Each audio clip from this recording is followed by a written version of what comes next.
आज हम स्टार्ट करेंगे एसिड बेस इन सॉल्ट। सबसे पहले मेरे को जानो, मेरा नाम शीतल सहगल है। मैं आप लोग को 10th क्लास की NCERT साइंस की सारी कराने की कोशिश करूँगी एक सीरीज़ में।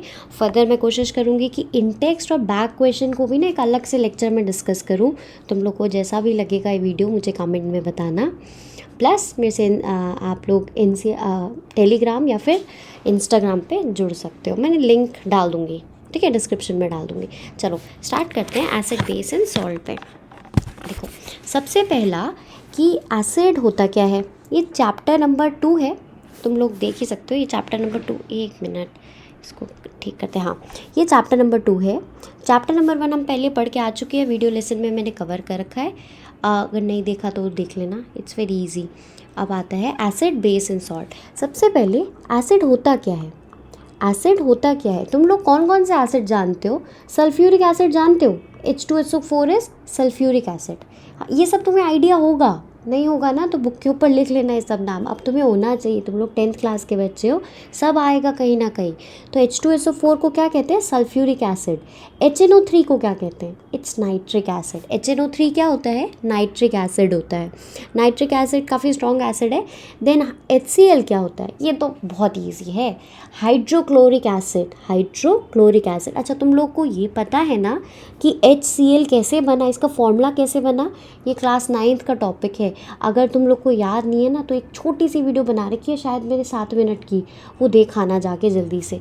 कुछ चीज़ें तुम पढ़ोगे, बार बार रिवाइज करोगे ना जो प्रीवियस क्लासेस की है, तो तुम्हारे लिए ठीक रहेगा। मतलब 10th तो देखो ढंग से पढ़ ही लो, अब चाहे तुमने 11th में कुछ भी लेना हो।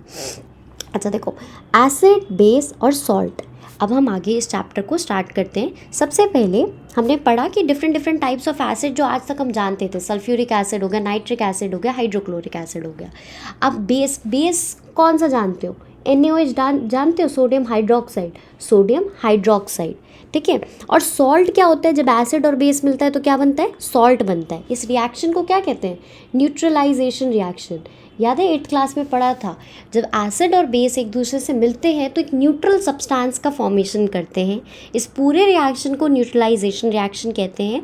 और न्यूट्रलाइजेशन रिएक्शन में बनता क्या है?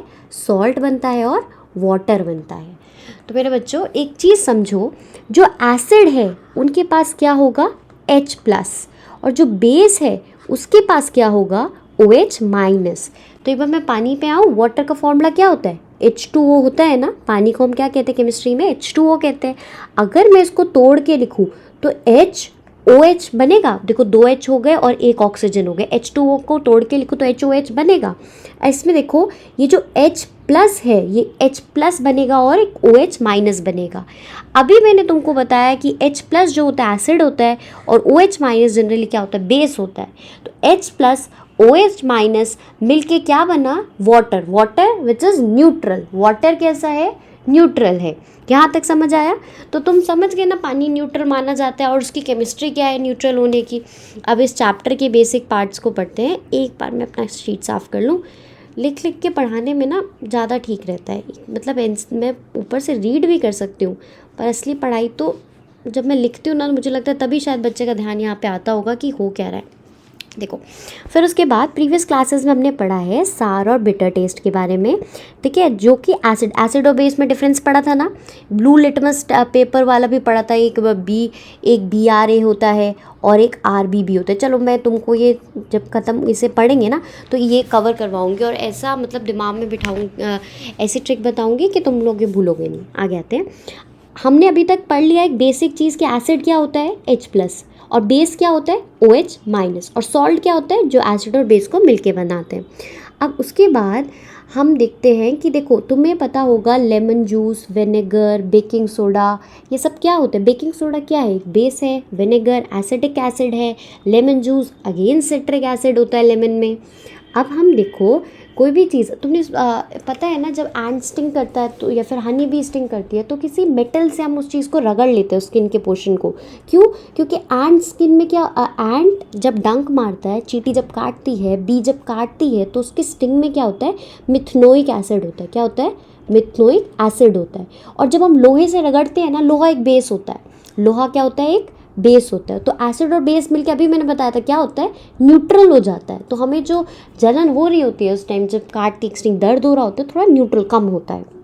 चलो, फिर उसके बाद आता है एसिड जो होते हैं सार होते हैं टेस्ट में, एसिड सार होते हैं टेस्ट में, और क्या करते हैं, चेंज करते हैं, ब्लू लिटमस को रेड बना देते हैं, ब्लू लिटमस को रेड बना देते हैं। जो एसिड होता है वो क्या करता है, ब्लू लिटमस को रेड बना देता है। अच्छा, सार मतलब समझते हो, खट्टा, और बिटर मतलब कड़वा।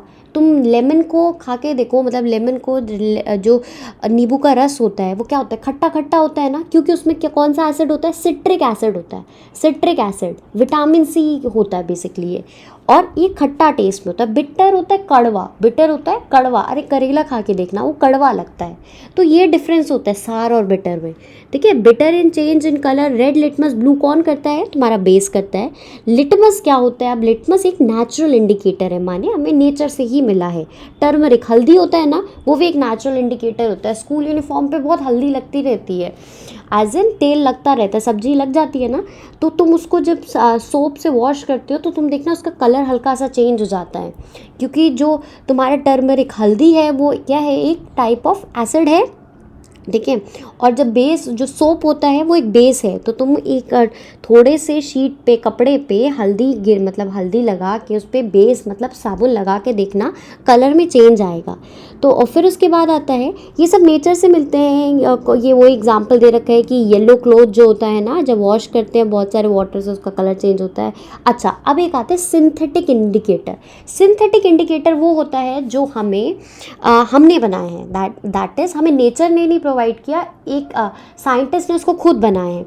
अब इसके अंदर दो नाम हैं, इसको तुम्हें याद रखने हैं। फेनोफ्थलीन की स्पेलिंग देखना, सबसे पहले मिथाइल ऑरेंज और फेनोफ्थलीन। दो क्या है, मिथाइल ऑरेंज और फेनोफ्थलीन। इस पैराग्राफ में हमने जल्दी से क्या देखा, हमने देखा कि एसिड कैसे होते हैं, सार इन टेस्ट में होते हैं, बेस कैसे होते हैं, बिटर इन टेस्ट में होते हैं। फिर हमने देखा नेचुरल इंडिकेटर के बारे में, जिसमें हमने लिटमस के बारे में पढ़ा और टर्मरिक के बारे में पढ़ा। फिर सिंथेटिक इंडिकेटर, दो मिथाइल ऑरेंज और फेनोफ्थलीन, इसको सर्कल कर लेना और स्टार बना देना अपनी बुक में। चलो ये पैराग्राफ पढ़ते हैं। लिटमस जो हमें नेचर से मिला है, लिटमस जो हमें नेचर से मिला है वो एक पर्पल कलर का डाई होता है, एक प्लांट होता है लाइकेन, उससे मिलता है। ठीक है, थैलोफाइटा, देखो ये ना 9th क्लास में था, थैलोफाइटा के बारे में डाइवर्सिटी, आई गेस डाइवर्सिटी अब कटवा दिया है, सिलेबस से हटवा दिया है। पर जो प्लांट किंगडम होता है ना, वो 3 में डिवाइड, मतलब उसमें एक थैलोफाइटा होता है, थैलोफाइटा होता है, थैलोफाइटा होता है, ब्रायोफाइटा होता है, और टेरिडोफाइटा होता है। ब्रायोफाइटा होता है और टेरिडोफाइटा होता है। फिर प्लांट, और फिर उसके बाद आता है एंजियोस्पर्म और जिम्नोस्पर्म। तो सबसे पहला जो पार्ट होता है ना थैलोफाइटा, उसके अंदर लाइकेन नहीं इसके अंदर लाइकेन नहीं होता है। देखो अनटिल तुम इसमें ज़्यादा इंटरेस्टेड नहीं हो तो बस ये जान लो डिवीजन थैलोफाइटा होता है। और बहुत ही इंटरेस्टिंग हो तो जब मैं क्लास 11 का डाइवर्सिटी पढ़ाऊँगी प्लांट वाला, तो जाके देखाना।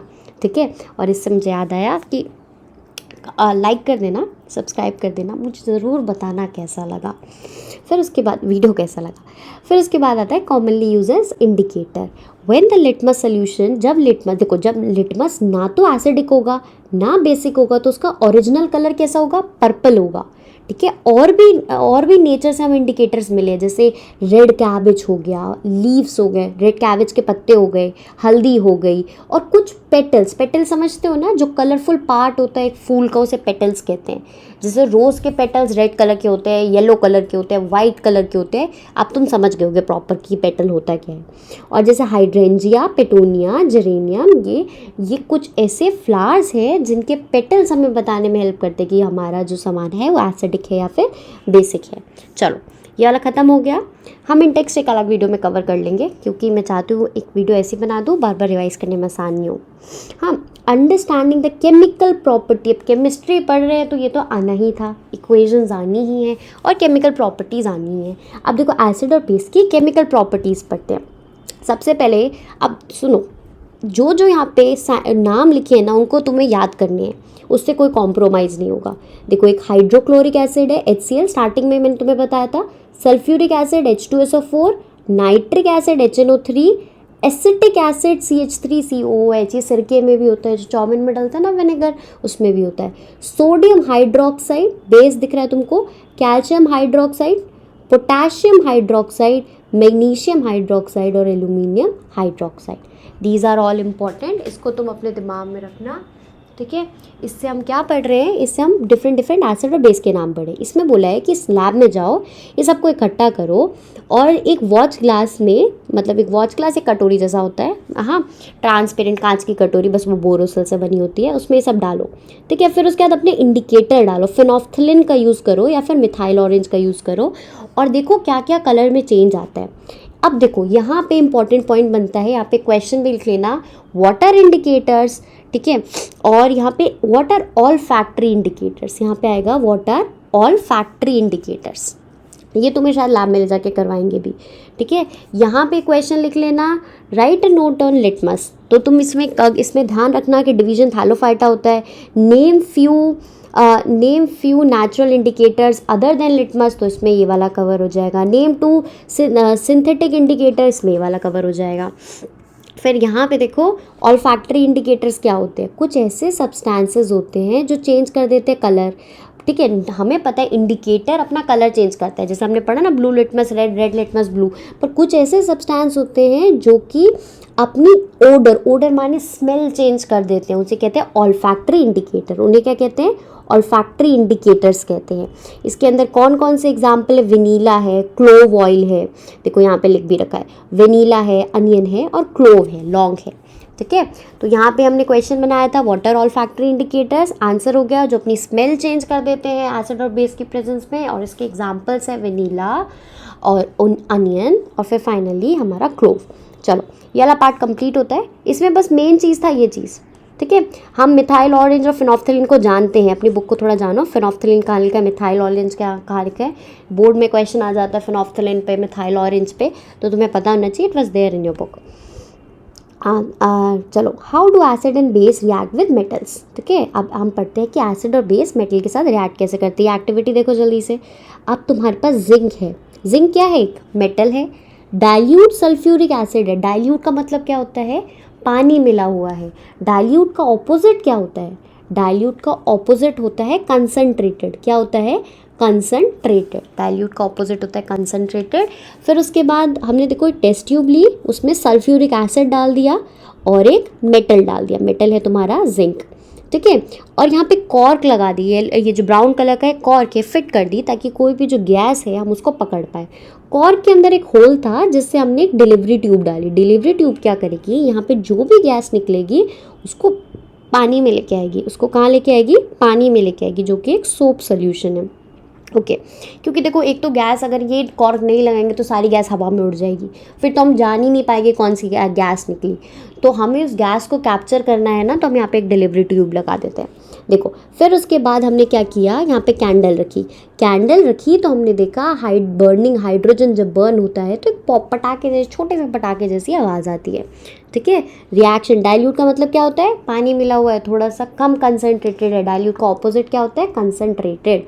फिर उसके बाद हमने पढ़ा हाइड्रोजन गैस। अच्छा, तो यहाँ पे हमारा टॉपिक क्या था कि जब एसिड और बेस रिएक्ट करते हैं मेटल के साथ तो क्या निकलता है। एक तो हमने पढ़ लिया, जब मेटल के साथ एक एसिड रिएक्ट करता है तो हाइड्रोजन गैस निकलता है। क्या निकलता है, हाइड्रोजन गैस। देखो यहाँ पे लिखा हुआ है, एसिड के साथ जब मेटल रिएक्ट करता है तो क्या निकलता है, हाइड्रोजन गैस निकलता है।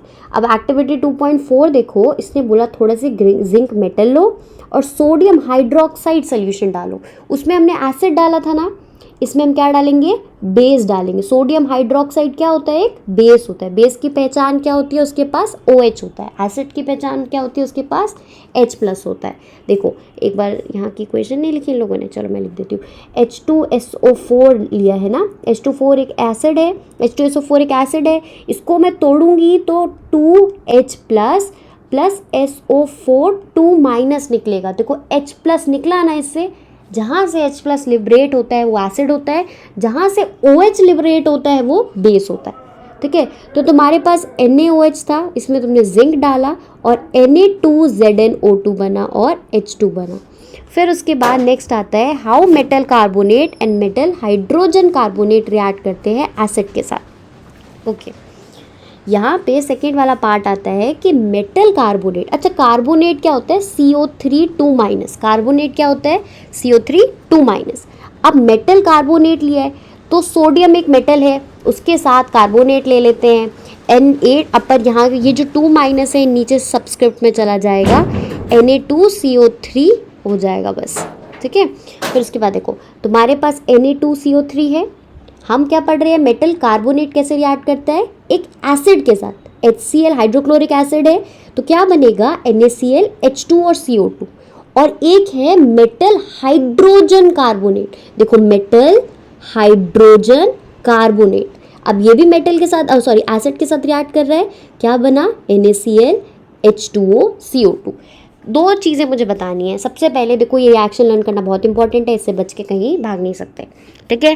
क्या करते हैं, बोर्ड में ये एक्टिविटी दे देते हैं, ठीक है, फिर बोलते हैं कि एक तो रिएक्शन लिखो और बाय प्रोडक्ट लिखो, ठीक है, और फिर उसके बाद लिटमस का टेस्ट भी करा देते हैं। फिर पूछते हैं कोई गैस लिख रही है तो गैस का कंफर्मेटरी टेस्ट बताओ क्या होता है।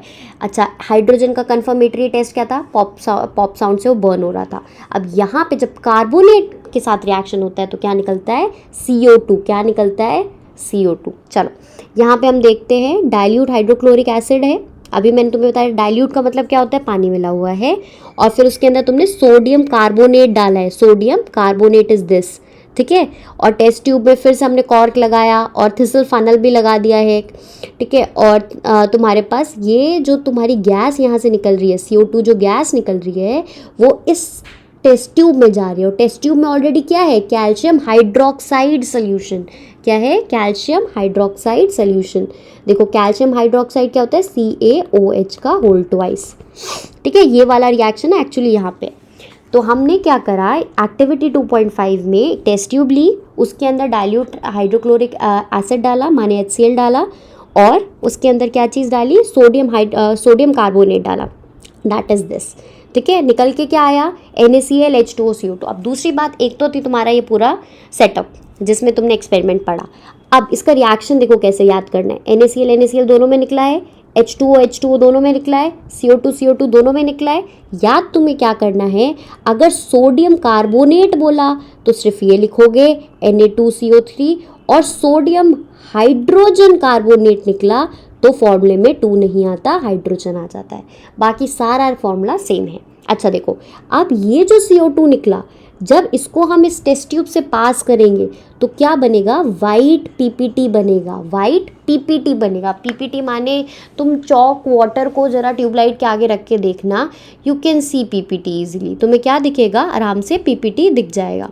ठीक है। PPT क्या होता है, छोटे छोटे पार्टिकल्स मूव करते रहते हैं, कभी कभी ना PPT नीचे सेटल डाउन हो जाती है, जैसे सैंड को तुम पानी में डालोगे तो सैंड यहाँ जमा हो जाती है ना, कभी कभी PPT पूरे टाइम मूव करती रहती है, तो वाइट PPT मिलती है। तो हमें क्या पता लगता है कि जो लाइम वाटर होता है उससे जब CO2 पास होता है तो क्या हो जाता है, मिल्की हो जाता है। अभी तक 2 गैसेस तुमने कवर कर ली है, एक हाइड्रोजन गैस थी और एक CO2 गैस थी। जब हमने हाइड्रोजन का कन्फर्मेटरी करना था तो हमने उसके सामने एक माचिस जला के रखनी है या फिर एक कैंडल रखनी है, और क्या होता था, पॉप साउंड आता था हाइड्रोजन के लिए, ठीक है। और जब हम कार्बन डाइऑक्साइड का कन्फर्मेटरी टेस्ट करेंगे तो उसे लाइम वाटर से पास करेंगे, किससे पास करेंगे, लाइम वाटर से पास करेंगे, और वो क्या हो जाएगा, वाइट PPT आ जाएगा, माने मिल्की हो जाएगा, it will turn lime water milky, ठीक है। तो देखो हमें कन्फर्मेटरी टेस्ट करने की ज़रूरत क्या होती है, हम सीधा क्यों नहीं देख सकते कि H2 निकल रहा है या फिर CO2 निकल रहा है। आंसर इज क्योंकि ना गैसेस को देखा नहीं जा सकता नेकेड आइज से, तुम कोई भी गैस नहीं देख सकते, आसपास इतनी सारी गैस है, क्या तुमने कभी देखी है, तुम जिस एटमॉस्फेयर में उसमें ऑक्सीजन भी है, नाइट्रोजन भी है, CO2 भी है, क्या दिखती हैं गैसेस, नहीं दिखती, ठीक है। तो इसलिए हमें ना कुछ अलग तरीके से प्रूफ करना पड़ता है कि हाँ सही में हमारी गैस निकली है, ठीक है। फिर उसके बाद आता है, देखो अब क्या करेंगे, जब ये जो CaCO3 बना है, ये जो वाइट प्रेसिपिटेट बना है, उसके अंदर से ऑन पासिंग एक्सेस और CO2 पास करेंगे तो क्या होता है, वो प्रेसिपिटेट सॉल्यूबल हो जाता है, जो वाइट कलर का दूध में पानी मिला दो ऐसा कुछ बनता है, ठीक है। उसके अंदर से तुम उसके अंदर और CO2 डालोगे ना तो बिल्कुल साफ़ हो जाएगा, क्लियर हो जाएगा, बिल्कुल क्लियर हो जाएगा, ओरिजिनल फॉर्म जो था ना वैसा ही बन जाएगा। तो 2 रिएक्शन है, सबसे पहले हमने लाइम वाटर से CO2 जो इधर बन के आई थी ना, ये वाली CO2 पास करी, तो वाइट पीपीटी देखने को मिली, माने लाइम वाटर मिल्की मिल्की सा हो गया। और उसी मिल्की लाइम वाटर से जब तुमने और CO2 पास करी तो वो मिल्कीनेस गायब हो गई। ठीक है, फिर उसके बाद आता है different forms of calcium carbonate. Star बनाओ, देखो कौन कौन से, लाइमस्टोन, चॉक, मार्बल। देखो मार्बल कितना स्ट्रांग होता है, चॉक कितना ज़्यादा वीक होता है, तुम हाथ से तोड़ सकते हो, कंपेयर टू मार्बल वीक होता है ना, ये डिफरेंस होता है। और ये सारे कैल्शियम कार्बोनेट के ही डिफरेंट वो है, CaCO3 कैल्शियम कार्बोनेट। ओके, तो हमने ये सीखा कि कोई भी मेटल कार्बोनेट है या फिर मेटल हाइड्रोजन कार्बोनेट है, इनके अंदर हम एसिड डालते हैं तो सॉल्ट, कार्बन डाइऑक्साइड और वाटर प्रोड्यूस होता है। नेक्स्ट रिएक्शन है how do acid and base react with each other. Acid और बेस एक दूसरे के साथ रिएक्ट कैसे करते हैं। तुम्हारे पास ये देखो, ये एक बेस है, ये एक एसिड है, तो ये क्या बना, NaCl, घर का नमक। NaCl क्या होता है, सोडियम क्लोराइड। ये एक सॉल्ट बना और देखो यहाँ पे एक वाटर बना। इस रिएक्शन को कहते हैं न्यूट्रलाइजेशन रिएक्शन। इसको यहाँ पे भी लिख के दिखा रखा है, base plus acid gives salt and water. फिर उसके बाद आता है reaction with metallic oxide with acid. Metallic oxide को एसिड के साथ रिएक्ट करा है। ठीक है, फॉर एग्जाम्पल MgO। Mg एक मेटल होता है, ऑक्सीजन ऑक्साइड बनाया है, इसको एसिड के साथ रिएक्ट करके दिखाया है। यहाँ पे देख लो, कॉपर ऑक्साइड लिया है, उसके अंदर थोड़ा सा डाइल्यूट हाइड्रोक्लोरिक एसिड डाला है, और तुम क्या देखोगे, तुम देखोगे कलर चेंज हो जाता है, ब्लू ग्रीन कलर का सोल्यूशन। तो सोल्यूशन कौन से कलर का हो जाता है, ब्लू ग्रीन कलर का हो जाता है, जैसे ही कॉपर ऑक्साइड उसमें डिजॉल्व करता है। ठीक है, तो इसका हमने देखा कि जब मेटल ऑक्साइड एक एसिड के साथ बनता है, रिएक्ट करता है, तो अगेन सॉल्ट एंड वाटर बनाता है। ठीक है, अब देखो, since the metallic oxide reacts with acid to give salt and water, ऐसे ही base with an acid metallic oxide are said to be basic oxide. अच्छा, एक चीज़ यहाँ पे इंपॉर्टेंट निकल के आती है, जो मेटालिक ऑक्साइड होते हैं, जो मेटालिक ऑक्साइड्स होते हैं, ठीक है, वो उनको माना जाता है वो बेसिक नेचर के। वो किस नेचर के हैं, बेसिक ऑक्साइड है, बेसिक नेचर के। ठीक है, और अगर यही नॉन मेटालिक ऑक्साइड होते, नॉन मेटालिक ऑक्साइड होते, तो हम मानते हो किस नेचर के हैं, एसिडिक नेचर के हैं। किस नेचर के हैं, एसिडिक नेचर के हैं। अच्छा, इसका लॉजिक समझो। देखो यहाँ पे हमें पता है कि जब एसिड और बेस रिएक्ट करते हैं तो सॉल्ट और वाटर बनता है। ठीक है, जब एसिड और बेस रिएक्ट करते हैं तो सॉल्ट और वाटर बनता है। अब यहाँ पे देखो, यहाँ पे एसिड के साथ मेटल ऑक्साइड रिएक्ट करा है तो सॉल्ट और वाटर बना है ना। तो इसका मतलब मेटलिक ऑक्साइड क्या है, एक बेस है, क्योंकि एसिड और बेस रिएक्ट करते हैं तभी तो सॉल्ट और वाटर बनता है। और यहाँ पे हमने देखा एसिड तो ऑलरेडी प्रेजेंट है, तो मेटालिक ऑक्साइड क्या होगा, बेसिक नेचर का होगा। ठीक है, अब आता है नॉन मेटालिक ऑक्साइड के साथ भी रिएक्ट करके देखो। नॉन मेटालिक ऑक्साइड, ये मैंने बता दिया, एसिडिक नेचर के होते हैं। यहाँ तक हमारा खत्म होता है। अब नेक्स्ट पार्ट देखेंगे कि क्या कॉमन होता है सारे एसिड्स और बेस के अंदर, क्या क्या चीज़ें कॉमन होती है। सबसे पहले सेक्शन 1 में हमने देखा था केमिकल प्रॉपर्टीज़, जिसमें हमने पढ़ा था कि सारे एसिड्स जो होते हैं जनरेट करते हैं हाइड्रोजन गैस जब वो रिएक्ट करते हैं मेटल के साथ। ठीक है, ये देखो तुम्हारे पास वाटर है, ठीक है, उस पर रबर कॉक लगाया, डाइल्यूट HCl डाला, डाइल्यूट पानी निकला हुआ है, और नेल्स 2 कील लगा दी है, बीकर है, स्विच है, बल्ब है, बैटरी है। तो जब हम इसका इलेक्ट्रोलाइसिस करेंगे, ठीक है, अच्छा इसमें बोला है कि क्या बल्ब ग्लो होगा, तुम बताओ बल्ब ग्लो होगा कि नहीं होगा। जब हम एसिड लेंगे ना तो बल्ब ज़रूर ग्लो होगा। क्यों, जैसे मान लो H2SO4 है, ये टूटेगा, जब इलेक्ट्रिसिटी जाती है तो वो चीज़ें टूटती है। ये 2H प्लस SO4 2 माइनस में टूटेगा, और H plus is a conductor of electricity, और ये H प्लस कंडक्टर बनेगा इलेक्ट्रिसिटी का। सिमिलरली जब हम HCl लेंगे, जो इस केस में था, हमने HCl लिया तो ये टूटा होगा, H प्लस Cl माइनस में। H plus is a conductor of electricity. चलो, इसमें बोला है कि हाँ भाई बल्ब ग्लो होगा, और बल्ब अल्कोहल पर बल्ब ग्लूकोज और अल्कोहल में ग्लो नहीं होता। ग्लूकोज का फॉर्मूला क्या होता है, C6H12O6।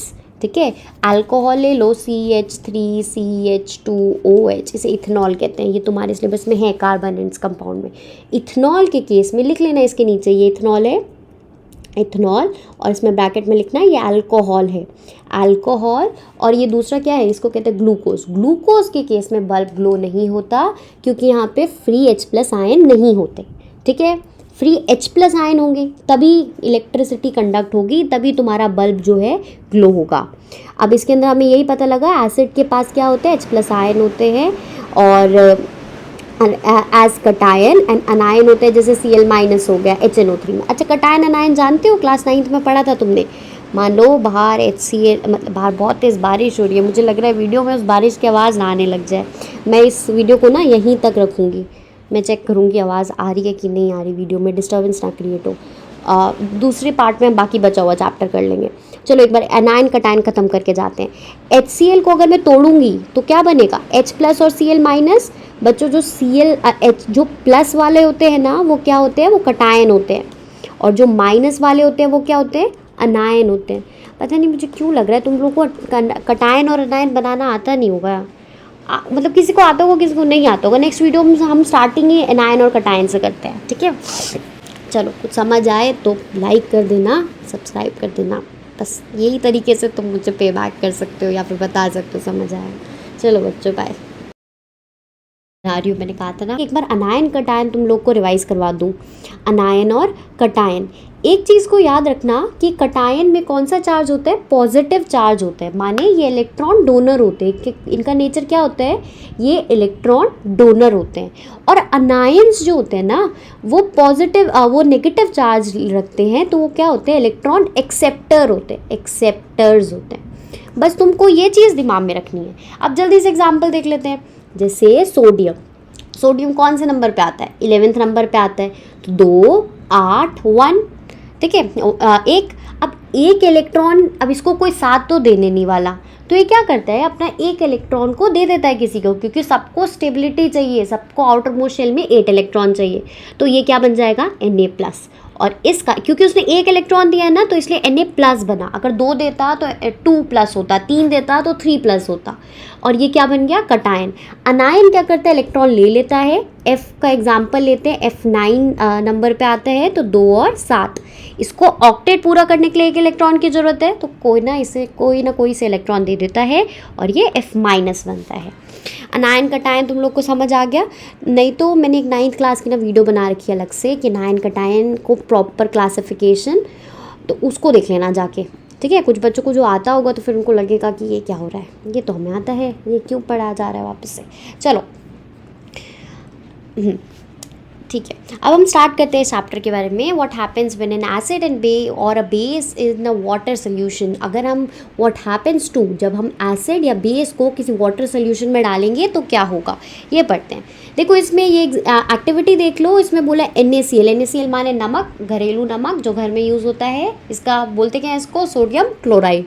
इसको एक साफ एपरेटस में लिया है, इसके अंदर थोड़ा सा सल्फ्यूरिक एसिड डाला है, तो तुम्हारे पास ये सॉल्ट था, ठीक है। सॉल्ट के अंदर तुमने सल्फ्यूरिक एसिड डाला है, और व्हाट डू यू ऑब्जर्व, कौन सी गैस इसके बाहर आएगी, उस गैस को तुम्हें ऑब्जर्व करना है। Test the gas by dry and wet, और जो गैस बाहर निकल के आएगी उसको एक बार ड्राई और वेट लिटमस पेपर में टेस्ट करके देखना। इस एक्टिविटी में तुम में क्या ऑब्जर्व करते हो, देखो सबसे पहले जब हम ड्राई लिटमस पेपर में टेस्ट करेंगे ना, तो टेस्ट शो नहीं होगा, पर जैसे ही हम वेट लिटमस पेपर में टेस्ट करेंगे तो टेस्ट शो होगा, ठीक है, क्योंकि एक्वस सोल्यूशन में ही वो एसिड का बेसिक कैरेक्टर को शो करता है। एक्सपेरिमेंट हमें सजेस्ट करता है कि H+ आयन निकल के आएंगे HCl से, ठीक है, in the presence of water. यहाँ पे हमने क्या लिया था, HCl लिया है ना, H2SO4 लिया है, ठीक है, या फिर HCl ले लो, कोई भी एक एसिड ले लो। जब इसका वेट सोल्यूशन बनाओगे, जो इसके अंदर से गैस निकली है, दैट इज हाइड्रोजन। अब इसका जब वेट सोल्यूशन बनाओगे, इसके अंदर पानी डालोगे, एक्वस सोल्यूशन में डालोगे, तभी ये लिटमस टेस्ट शो करती है, अदरवाइज ये लिटमस टेस्ट शो नहीं करती है। देखो तुम्हारे पास HCl था, पानी लिया, ये बना। अब इसको कहते हैं हाइड्रोनियम आयन। क्या कहते हैं, हाइड्रोनियम आयन। हाइड्रोनियम आयन कैसे बनता है, जब पानी में तुम और H+ डाल दोगे, तो H2 तो ऑलरेडी था, इसमें एक और H ऐड हो गया, 2 + 1 3, तो H3O+ हाइड्रोनियम आयन बन गया, ठीक है। तो यहाँ पे इसका आंसर मैंने तुम्हें दे दिया। एक्वस सोल्यूशन में ही वो लिटमस का कलर चेंज करेगा, अदरवाइज वो नहीं करेगा, दैट्स इट। फिर उसके बाद देखो तुम्हारे पास एक बेस है, तुमने इसमें पानी डाला तो टूटा। एक्वस सोल्यूशन मतलब पानी की प्रेजेंस में ही चीज़ें टूटती हैं, नहीं तो नहीं टूटेगी, ये चीज़ को तुम्हें याद रखना है। फिर उसके बाद नेक्स्ट है KOH। KOH के अंदर फिर से तुमने पानी डाला तो ये टूटा, K+ और OH- में, ठीक है। और MgOH का होल ट्वाइस, तो Mg2 प्लस में टूटा और 2OH माइनस में टूटा। ये ट्वाइस था ना, इस कारण से Mg2 प्लस में टूटा। MgOH का होल ट्वाइस था ना, इस कारण से ये Mg2 प्लस में टूटा। अच्छा, यहाँ पे दो चीज़ें पढ़ने वाली थी, एक हाइड्रोनियम आयन क्या होता है और दूसरा एल्कलीज क्या होते हैं। देखो ये मार्क कर लेना, छोटी छोटी लाइंस में ही इंपॉर्टेंट बातें लिखी होती है।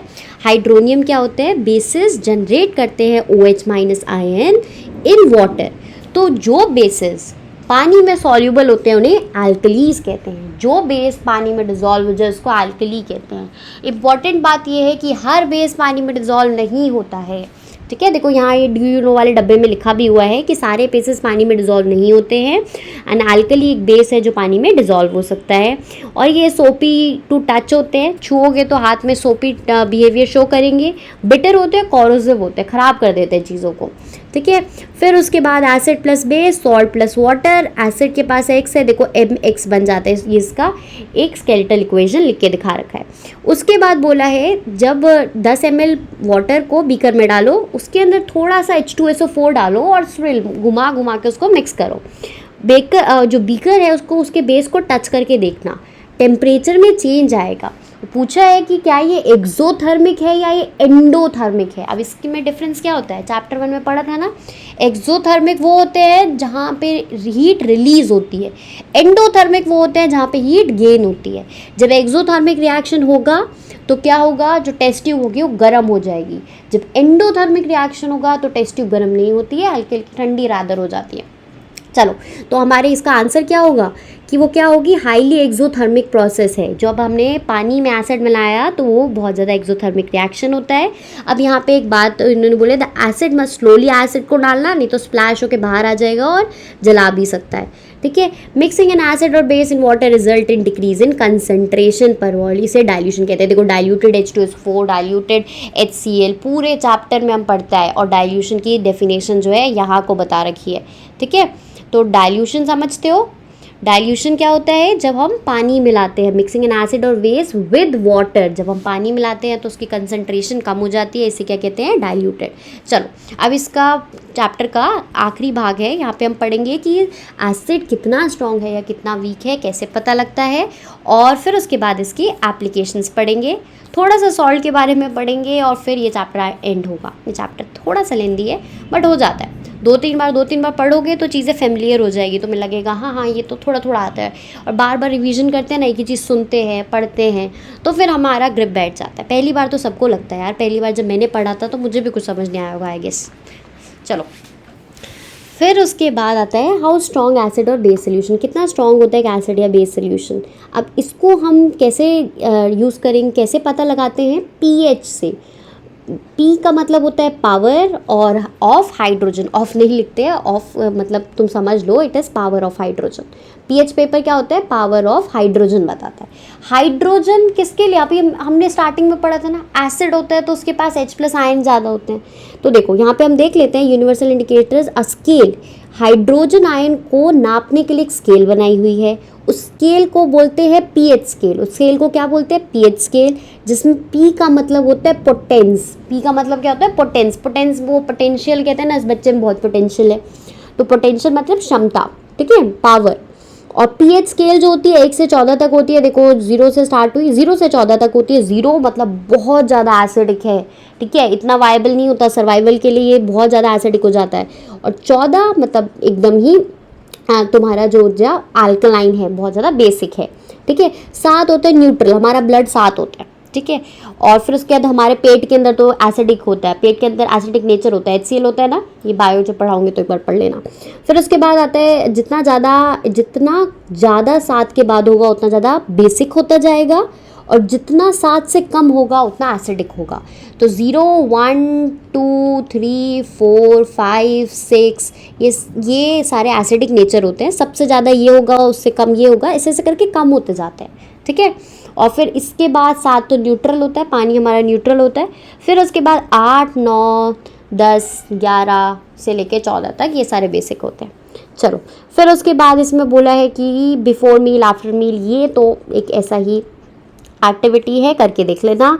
अब ये वाला चीज़ देखो ध्यान से, गैस्ट्रिक जूस माने जो पेट के अंदर जूस होता है ना, स्टमक के अंदर HCl होता है। स्टमक के अंदर कौन सा एसिड होता है? HCl, hydrochloric acid.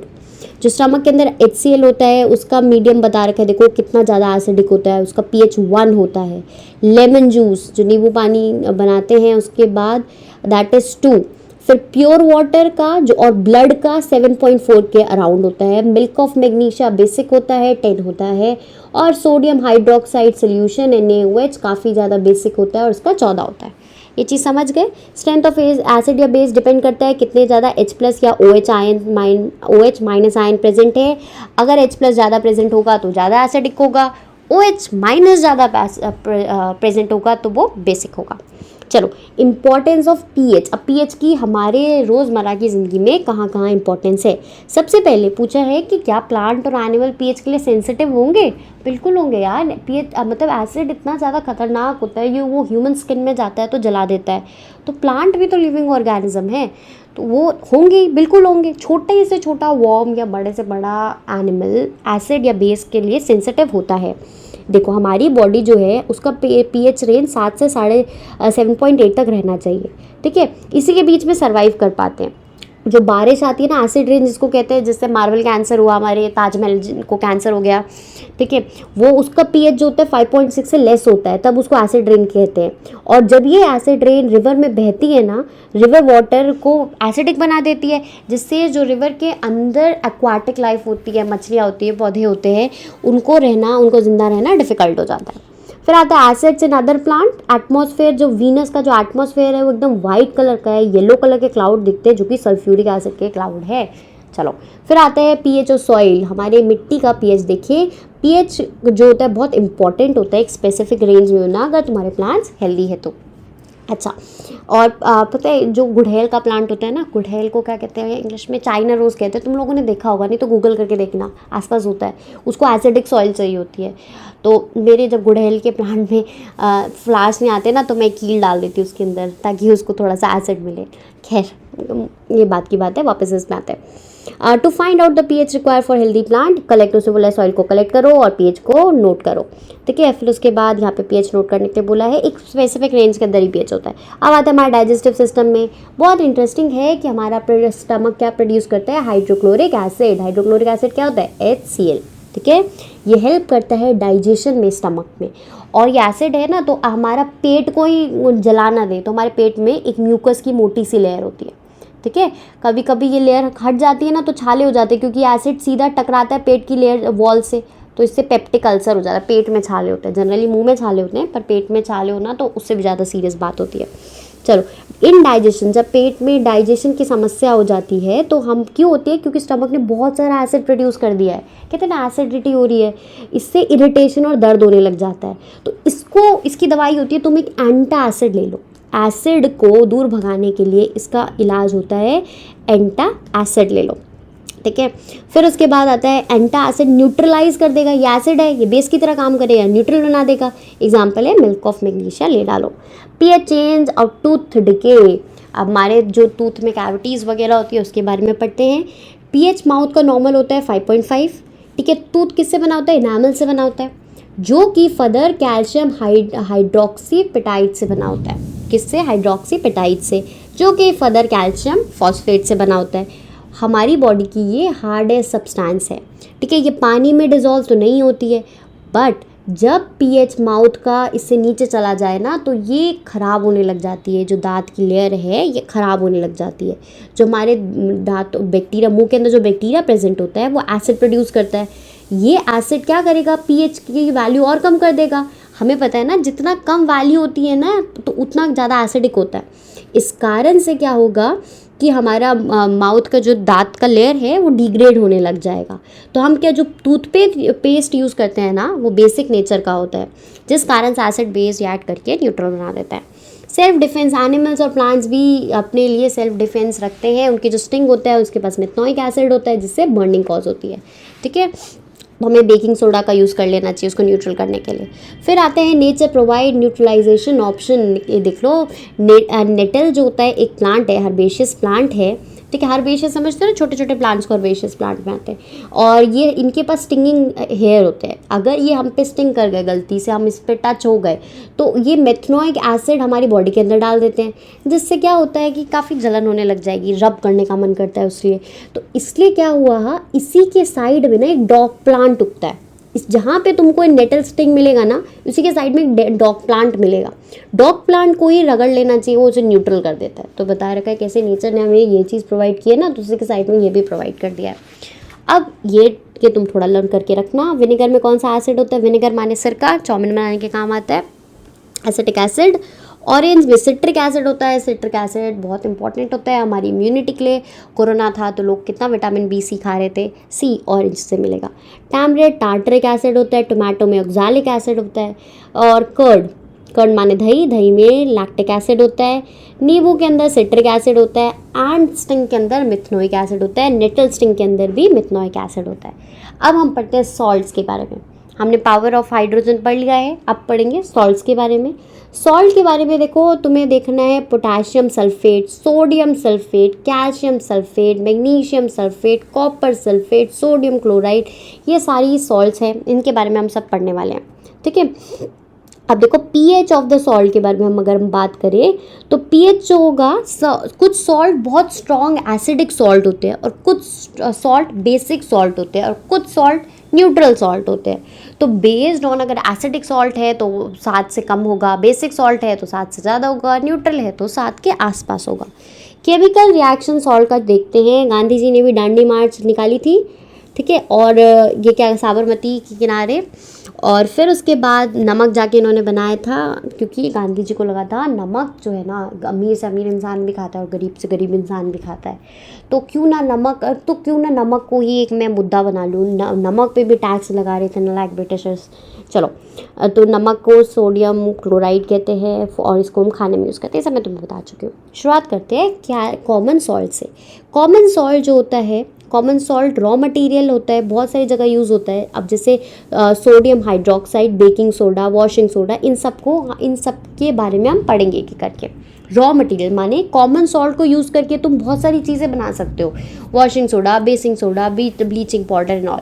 सबसे पहला आता है सोडियम हाइड्रोक्साइड। सोडियम माने Na और हाइड्रोक्साइड मतलब हाइड्रो ऑक्साइड, सोडियम हाइड्रोक्साइड। देखो सोडियम हाइड्रोक्साइड बना है ना।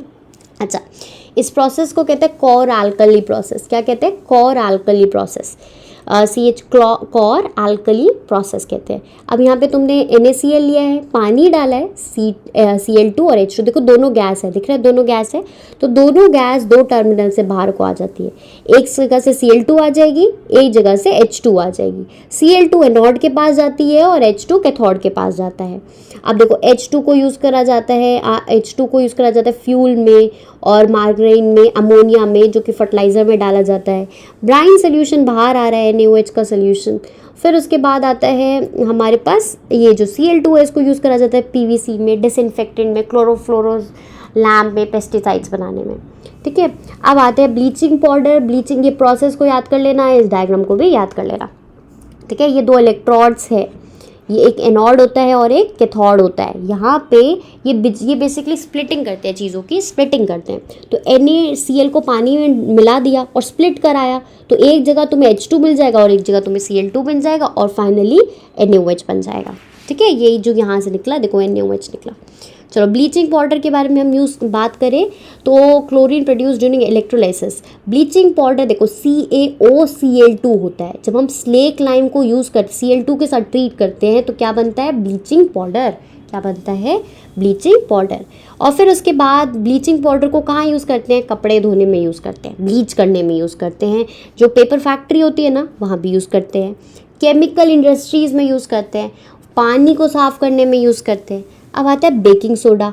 बेकिंग सोडा की अगर हम बात करें तो बेकिंग सोडा को कॉमनली किचन में यूज़ करा जाता है, इसमें लिखा है पकौड़े बनाने के लिए यूज़ किया जाता है। फिर उसके बाद आता है chemical name of the compound is, baking soda को क्या बोलते हैं? Sodium hydrogen carbonate. स्टार्टिंग में पढ़ा था ना, सोडियम हाइड्रोजन कार्बोनेट, याद है? मेटल के साथ रिएक्ट करवाया था हमने। ओके, सोडियम हाइड्रोजन कार्बोनेट, इसकी प्रिपरेशन तुमको याद करनी पड़ेगी। अब did you check the pH of sodium hydrogen carbonate, चलो इसके बाद हम देखते हैं the following reaction takes place. अब देखो सोडियम हाइड्रोजन कार्बोनेट को जब हम हीट करते हैं तो सोडियम कार्बोनेट बनता है, H2O बनता है और CO2 बनता है। ठीक है, जब हम बेकिंग सोडा को हीट करते हैं तो ये दो चीज़ें बनती है। अब आता है uses of baking soda. Baking soda कहाँ यूज़ होता है? बेकिंग सोडा को यूज़ करा जाता है एडिबल सामान के अंदर, ठीक है, एडिबल एसिड्स बनाने में, सच एज टार्टरिक एसिड हो गया। जब बेकिंग सोडा को हीट करते हैं तो हमारा CO2 गैस निकलती है, H2O निकलता है और सोडियम सॉल्ट निकलता है। ठीक है, अब देखो तुमने देखा होगा कि जो केक बनाते हैं तो हम तो बैटर डालते हैं और फिर अब डाल देते हैं माइक्रोवेव ओवन में, और फिर वो जो केक होता है ना वो राइज हो जाता है, थोड़ा सा उसका उठ जाता है। जैसे तुमने अगर केक ऐसा डाला तो थोड़ा सा उठ जाएगा। तो ऐसा क्यों होता है? क्योंकि CO2 निकलती है ना, तो इससे वो फूल जाता है, केक फूल जाता है। और तुमने देखा होगा केक के ऊपर छोटे छोटे छेद भी होते हैं, होल्स होते हैं, बहुत माइन्यूट होल्स होते हैं। वो क्यों होते हैं? CO2 गैस एस्केप हो रही होती है, इस केक से CO2 बाहर निकल रही होती है, इस कारण से होल्स क्रिएट करते हो जाती है। सोडियम हाइड्रोजन कार्बोनेट एक एंटा एसिड्स की तरह भी काम करता है, अल्कलाइन है ना तो न्यूट्रलाइज कर देगा, और फायर एक्सटिंग्विशर में भी यूज़ होता है। वॉशिंग सोडा, और थोड़ा सा फिर ये चैप्टर खत्म हो जाएगा। वॉशिंग सोडा की अगर हम बात करें तो वॉशिंग सोडा का फॉर्मूला ये हो गया। देखो इसका रिएक्शन कितना आसान है। तुमने सोडियम कार्बोनेट लिया, उसमें पानी डाला, अब क्या है प्लस का साइन हटा दो, देखो वॉशिंग सोडा बन गया। ठीक है, फिर उसके बाद आता है recrystallisation sodium carbonate, recrystallisation gives washing soda. और जब सोडियम कार्बोनेट को रिक्रिस्टलाइज करेंगे, क्रिस्टल फॉर्म में लेके आएंगे, मतलब पानी लगा देंगे तो क्या बनेगा? वॉशिंग सोडा बन जाएगा। ठीक है, अब हम आगे पढ़ेंगे जो डॉट H2O लिखा था ना, 10H2O डॉट, इसका मतलब क्या है? वॉशिंग सोडा को कहाँ यूज़ करते हैं? ये ग्लास, सोप, पेपर इंडस्ट्री में यूज़ होता है। ठीक है, बोरैक्स बनाने में काम आता है, और जहाँ तक मुझे याद है ना बोरैक्स से ना खून के दाग साफ कर सकते हैं। फिर उसके बाद आता है निम्जी, इसलिए याद है क्योंकि मैंने होम साइंस में पढ़ा था अपनी स्कूल में। फिर उसके बाद आता है it is use for removing permanent hardness of water. Hard water होता है तो उसको साफ करने में भी काम आता है। फाइनली लास्ट टॉपिक है इसका कि क्रिस्टल क्या रियली ड्राई होते हैं? चीनी का क्रिस्टल देखा होगा तुमने, ऐसी साइंस केमिस्ट्री में बहुत सारे प्रकार के क्रिस्टल होते हैं। तो अगर ये क्वेश्चन पूछ रहा है कि क्या क्रिस्टल सच में ड्राई होते हैं या फिर उसके पास कुछ होता है, पानी होता है, इसमें बोला है कॉपर सल्फेट ले लो, CuSO4 होता है कॉपर सल्फेट। कॉपर सल्फेट ले लो एक ड्राई बॉइलिंग ट्यूब में। क्या कलर है कॉपर सल्फेट का? और उसको ड्राई बॉइलिंग ट्यूब में लेना है। देखो कॉपर सल्फेट लिया है, चिमटे से उसको पकड़ा है, चिमटे को इंग्लिश में टोंग्स कहते हैं। उसके अंदर copper sulphate obtained after heating, और उसके अंदर थोड़ा सा वाटर ड्रॉपलेट। अच्छा, जब कॉपर सल्फेट को हीट करते हैं ना तो थोड़े थोड़े पानी के ड्रॉपलेट यहाँ पे लग जाते हैं, टेस्ट ट्यूब के चारों ओर चिपक जाते हैं। कॉपर सल्फेट था तो ड्राई, तुमने हाथ में उठाया कॉपर सल्फेट तो कोई पानी नहीं था, पर जैसे ही तुम उसे हीट करने लग गए तो कॉपर सल्फेट से पानी निकलने लग गया। वो कैसे निकला? कॉपर सल्फेट जो हमें दिखता ड्राई है, पर क्या होता है इसके पास वाटर होता है। When we heat copper crystal तो उसका क्या होता है, वाटर रिमूव हो जाता है और वो सॉल्ट वाइट कलर का हो जाता है। कौन से कलर का हो जाता है? वाइट कलर का हो जाता है। फिर उसके बाद हम देखते हैं अगर हम उसमें वापस से पानी डाल देंगे तो वो ब्लू कलर का हो जाएगा। तो एक्टिविटी क्या थी? कॉपर सल्फेट का सॉल्ट, CuSO4 का सॉल्ट ब्लू कलर का था। कौन से कलर का था? ओरिजिनली ब्लू कलर का था। जैसे ही हमने उसको हीट करा वो वाइट कलर का हो गया। वाइट कलर का क्यों हुआ? क्योंकि इसके अंदर ना कुछ पानी प्रेजेंट होता है। जब वो पानी अपना लूज कर देता है, छोड़ देता है, तो वो कलर भी चेंज कर देता है। समझ गए? वाइट कलर का सॉल्ट भी कॉपर सल्फेट का ही है, ब्लू कलर का सॉल्ट भी कॉपर सल्फेट का ही है। जो ब्लू सॉल्ट है उससे जब तुम हीट करोगे बर्नर पे तो उसका पानी निकल जाएगा और वो वाइट कलर का हो जाएगा। इस प्रोसेस को कहते हैं क्रिस्टलाइजेशन। इस प्रोसेस को क्या कहते हैं? क्रिस्टलाइजेशन। अब ऐसी POP की भी कहानी बता रखी है। देखो प्लास्टर ऑफ पेरिस है, इसके अंदर तुमने पानी मिलाया तो क्या बन गया? जिप्सम बन गया। प्लास्टर ऑफ पेरिस एक वाइट कलर का वाटर होता है, ये जिप्सम में बदल जाता है जब प्लास्टर लगता है। जब हमारी हड्डी टूटती है तो प्लास्टर लगाते हैं ना डॉक्टर, वो POP तो लगाता है क्योंकि उसका पानी जब उसमें ऐड किया तो जिप्सम बन गया, ये मैंने बता दिया। जिप्सम वंस अगेन गिव्स, और जिप्सम काफ़ी सॉलिड हार्ड मास होता है। ठीक है, वाटर ऑफ क्रिस्टलाइजेशन खत्म। प्लास्टर ऑफ पेरिस ये वाला याद करना है, बहुत इंपॉर्टेंट है। इसके साथ तुम्हारा चैप्टर ये खत्म हो गया। अब रह गए इसके इनटेक्स्ट और बैक क्वेश्चन। इसको मैं ना अलग वीडियो में डिस्कस कर लूँगी, तो वीडियो बहुत लंबी हो जाएगी। समझ आया तो लाइक कर देना, सब्सक्राइब कर देना। Next class